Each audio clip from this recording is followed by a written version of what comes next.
در خانه هایی که یگان نفر عائلهشان اگر وفات کنند عادتا این در زنها می شود. از خوراکی که پخته می شود مادر و خواهر و اپه و دیگران مثلا نمی خورند، علل خصوص از گوشت. آیا همین یگان اساس دارد؟ کلا خلاف شریعت است. خواهران عزیز، در ماتم مهمون ها رفته خوراک خوردنشون را حتی علما حرام میگویند.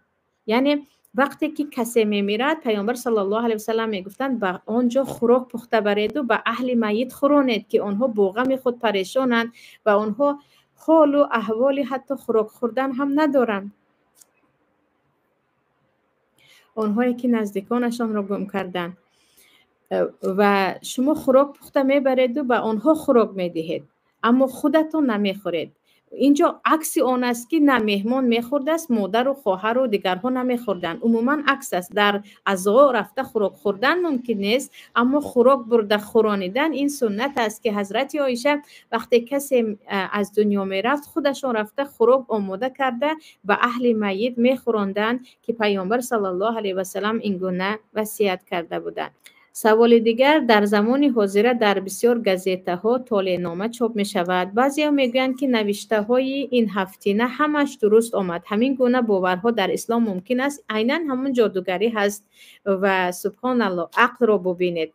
مثلا در طالع نامه یک نفر عقرب است و در دنیا شاید میلیون نفر عقرب باشد. نخواد همون میلیون نفر همین هفته یک خیل زندگی کنند، یک خیل همشون به جای کار تامین شوند، یک خیل همشون ازدواج کنند، تکلیف ازدواج. یعنی عقلا هم به این چیز باور کردن عموما درست نیست، اما از روی شریعت این حرام است. این یک نمود فالبینی هست و در اسلام طالع نامه وجود ندارد.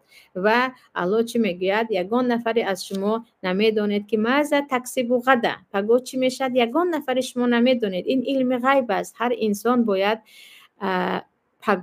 برای پگاه آماده باشد و خداوند خودش میداند که پگاه چی میشود. یعنی طالع نامه ها هم دروغ هستند، هم از روی شریعت همون علم غیب و فالبینی هستند و عقلا هم خیلی گفتم نخواد که در دنیا اگر مثلا من هم یک نفر دیگر هم برجمون یک خیله شد هممون همون هفته همون زندگی رو ببینیم.